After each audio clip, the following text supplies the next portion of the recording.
The cage beneath the stars. The cold metal chains wrapped tightly around Riven's wrists. His boots dragged across the dusty floor as two tall alien guards pushed him forward. The air smelled like blood and smoke. The crowd above screamed for violence. This was no normal prison. This was the arena of Korgoth.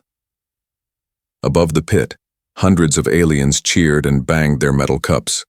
The sky was dark, but stars glittered through the open roof. It was night, and under these stars, many had died. Riven might be next, but he didn't look scared. "Keep moving, human," one of the guards growled, shoving him harder. Riven raised his head.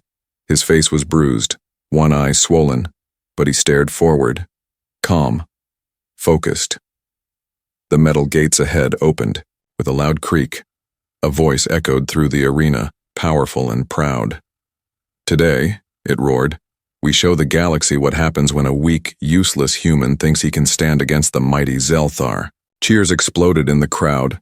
From a high golden throne, the alien noble Zelthar stood up. He was tall, his skin pale blue and covered in gold armor. His long fingers pointed at Riven. "Why aren't you trembling, human? One word from me, and my pet will devour you." Behind him, a massive cage began to open. Loud growls shook the air. Something heavy stepped into the arena. Riven was pushed to the center. The chains were unlocked, but the guards quickly ran back and locked the gate behind them. The ground shook. The creature stepped into the light. It had 3 heads, each one with razor-sharp teeth. Its eyes glowed red. Muscles bulged under dark scales. The crowd went wild. "Devour! Devour!" they shouted. Zelthar raised one hand. The beast charged forward, roaring with hunger. But Riven didn't move. He stood still, eyes locked on the beast. The creature slowed. It sniffed the air. One head tilted. Another let out a confused sound. Then, to everyone's shock, it stopped. Riven didn't run, didn't scream. He took a single step forward. The beast growled again, louder now, but not in anger, in confusion, in recognition. From above, Zelthar's face twisted in rage. "What are you doing? Rip him apart!" But the beast only walked in a slow circle around Riven. Then, it sat. Silence spread through the arena. The alien crowd was confused. Some stood. Some whispered. Some gasped. Riven reached out his hand. One of the beast's heads leaned forward and gently pressed against his palm. Zelthar slammed his fists on the golden rail. "Impossible! You should be dead! No human can control that creature." But Riven didn't say anything. He just looked up at the noble and finally spoke, his voice calm and steady. "You think fear controls everything, but this creature remembers who showed it mercy." The alien crowd began to murmur louder. Some even clapped. Others looked at Zelthar with doubt. This wasn't the show they expected. This wasn't a human begging for life. This was something else. The beast, once called a killer, now stood beside Riven like a guardian, and under the stars, the galaxy began to witness something strange. Maybe humans were not weak. Maybe they were something more. The beast that waited, the eyes. Beast stood still, its 3 heads turning slowly, one by one, staring at Riven. The arena was silent now. Not a single alien made a sound. Even Zelthar's golden rings stopped clinking as his hands froze on the throne rail. Riven didn't move. He gently lowered his hand after the beast touched it. One of the heads gave a small grunt, not of threat, but as if it remembered something old. Something soft. Above, an alien announcer stammered into the loudspeaker. The execution has stalled," Zelthar shouted. "This is no trick. The beast is confused. Kill the human now." But the beast growled, not at Riven, but at Zelthar. The crowd gasped. Riven knelt slowly and looked the creature in the eyes. "You're not a weapon," he whispered. "Not anymore." Flashback. Months ago. Riven's memory sparked like lightning. Back then he wasn't a prisoner. He was a lost explorer, trapped in a jungle on a wild alien moon. One night, he found a creature, a younger version of this beast, wounded, bleeding, from a plasma net. It had been left to die. Riven could have run, but he stayed. He cut the net. He gave the creature water. He even covered it with his jacket that night. No words, just kindness. And now, it remembered. Back to present. The beast's center head let out a low whine, soft like a pet waiting for its master's next move. The guards outside the gate looked at each other. One whispered, "Why is it obeying him?" Another replied, "That's not obedience. That's respect." Suddenly, someone in the crowd stood up. An alien woman, dressed in a noble cloak, shouted, "He's controlling it with drugs." "No," another shouted. "The creature chose him." Chaos bubbled in the stands. Fights broke out between those cheering for Riven and those who still believed Zelthar was in control. But down in the arena, Riven walked toward the beast slowly. It didn't flinch.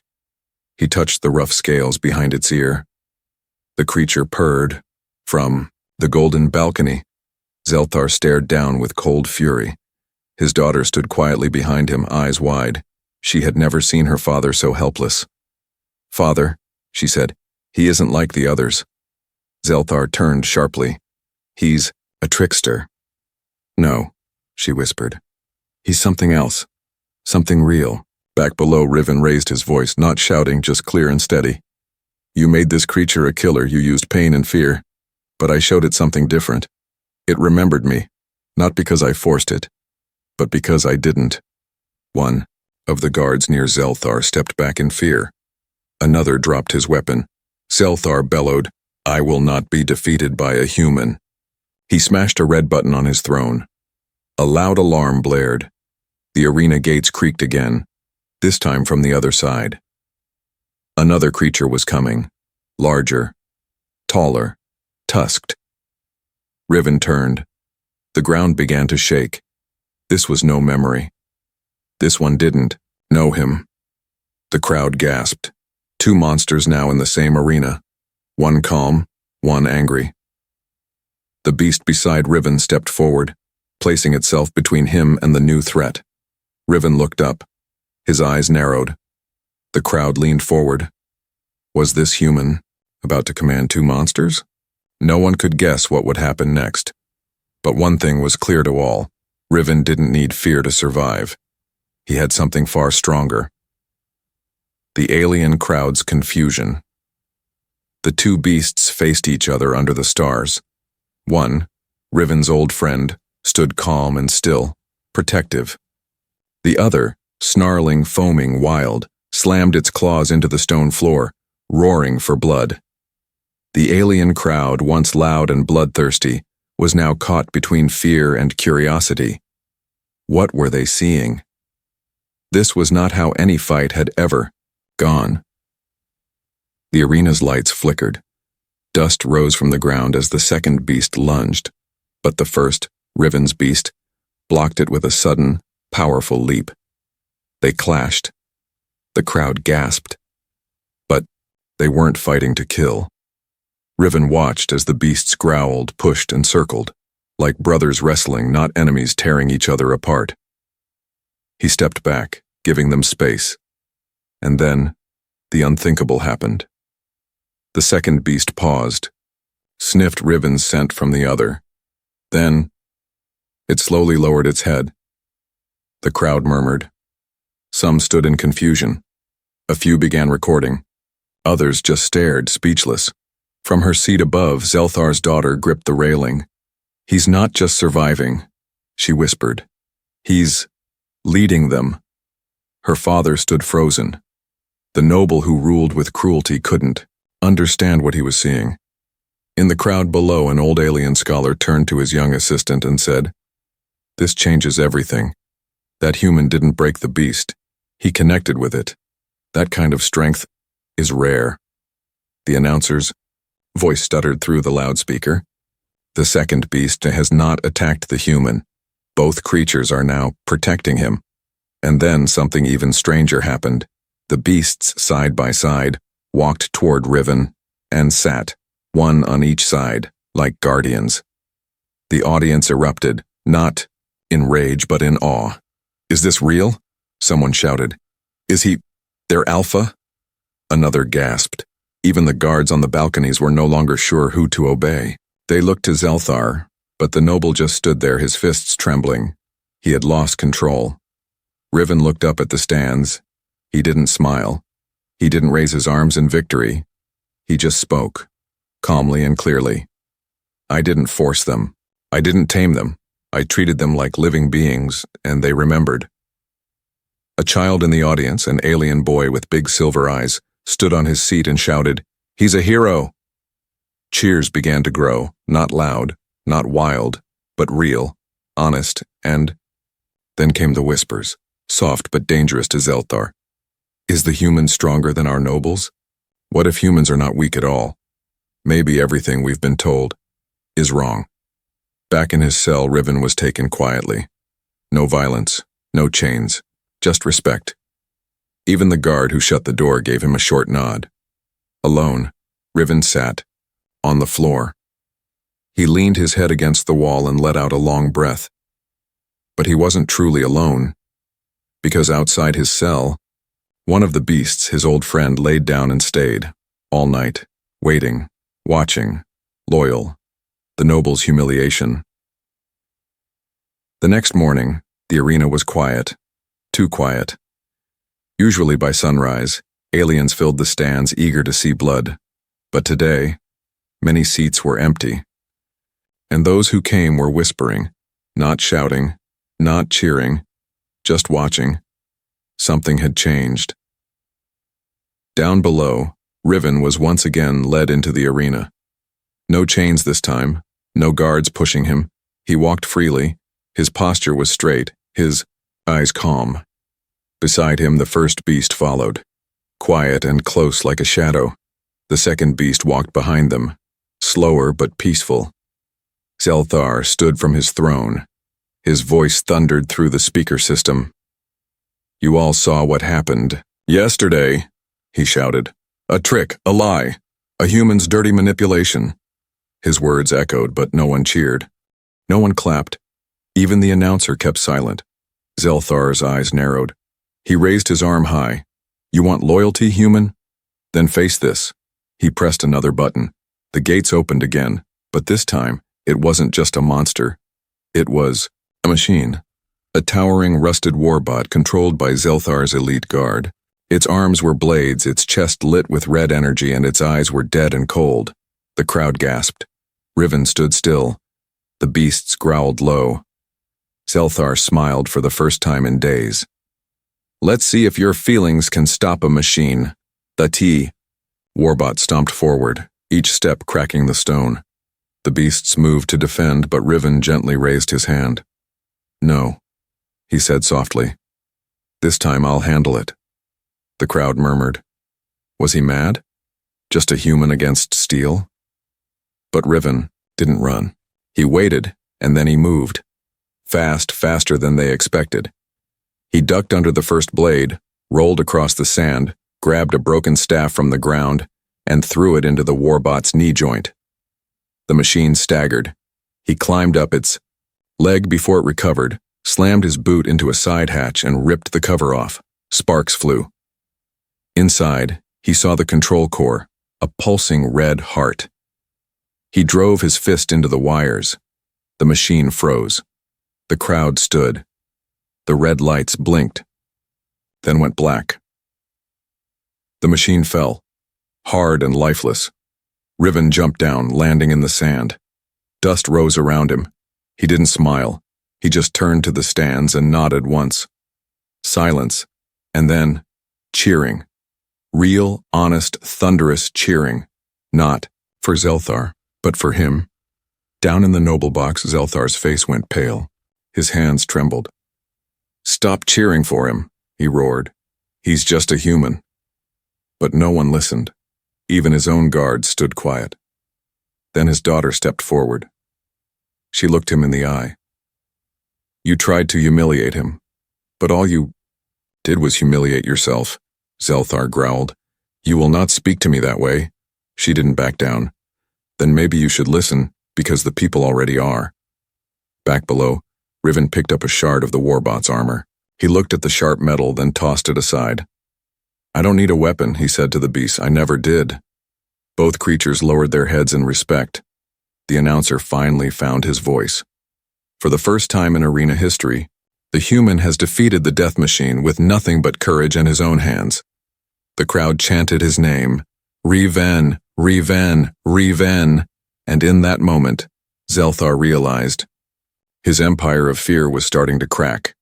The people were no longer afraid of the human. Now they were afraid of what the human could become. The human threat. The sun had not yet risen when alien leaders gathered in secret beneath the palace. It was a hidden room, stone walls, glowing blue lights, and tight silence. Only high nobles were allowed here. The room smelled of worry.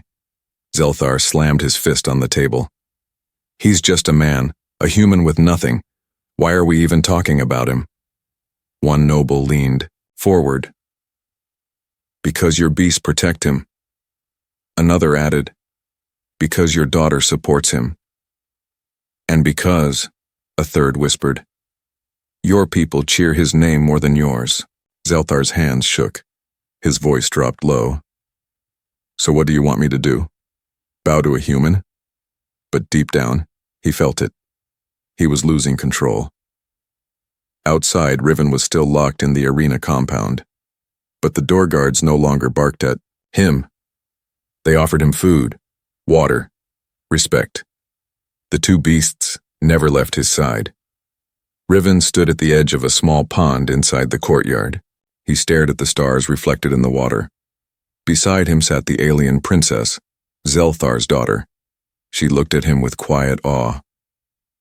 You're different from the stories, she said softly. I'm just a man who doesn't like cages, Riven replied. No, she said. You're the crack in a wall my father thought could never break. Riven didn't answer right away. He built his world on fear, but fear is easy to beat. How? With truth, he said. And kindness. She smiled faintly, but her eyes were full of something else, conflict. They're calling you a threat. I am, Riven said calmly, but not to the people, only to the lies they were taught. Back in the secret chamber, one old noble stood up and spoke with a shaking voice. This human, he has no weapons, no army, and no rank. Yet beasts kneel to him. The crowd listens to him. Even machines fell before him. If one man can shake our empire like this, he turned to Zelthar. What happens if more humans come? Silence followed. No one had an answer. In the arena compound, Riven saw something strange. A small alien child walking through the bars. She had snuck in. Riven knelt, worried she might be afraid, but she wasn't. She reached out and touched the beast's nose. It purred softly. The girl looked up at Riven. Are you going to save us? She asked. He blinked. From what? From the ones who scare us. The princess watched this from a distance, her heart heavy. In that moment, she understood. Riven didn't need to fight for power. People gave it to him, because he gave them hope. That night, a new word spread through the city like fire. Liberator. Not human, not monster, not fighter. Liberator. The nobles were terrified, and in his private chamber, Zelthar finally whispered the truth aloud. He's not just dangerous. He's unstoppable. The arena revolt thunder rolled overhead, but there were no clouds. It came from the stomping of feet, thousands of them. The arena was full, every seat taken, every alien leaning forward. They had come not to see a fight, but to see him, the human. Riven. He stood in the center of the pit, no chains on his hands, no fear in his eyes. On either side of him, the two great beasts waited, calm, watchful. The sky was dark. Firelights burned on the walls. The crowd held its breath. Then from above came the voice of Zelthar. Loud, angry, shaking. Today, the illusion ends. Today, the human falls. Let all see. Power belongs to the nobles, not to weak animals who play hero. A loud rumble followed. The main gate opened and dozens of soldiers marched in, not beasts this time. Warriors, each armed with a stun pike and heavy shields. Trained, elite. The crowd gasped. This wasn't a test, it was an execution. Riven looked up. He wasn't surprised, he had expected this. Stay back, he said quietly to the beasts. But the first one let out a low growl. The second snarled. Riven held his hand steady. Wait! The soldiers closed in, their weapons sparked, their boots stomped, and then a whistle echoed, high-pitched, sharp. It came from the stands, then another, and another. Suddenly, a guard in the back dropped his weapon and ran into the arena, not to fight, but to stand beside Riven. Then another, and another. One shouted, "I won't fight him. He's not the enemy." More followed. The elite soldiers hesitated. The beast stepped forward growling, forming a wall in front of Riven. The crowd began to roar, not in fear, but in defiance. From the upper decks, food vendors dropped their trays and jumped into the pit. Prisoners from the cells, somehow freed, rushed down the corridors, flooding the arena. The rebellion had begun, and no one had ordered it. It had sparked on its own, from belief, from truth. Zelthar stood frozen on his throne, his face pale, his hands trembling.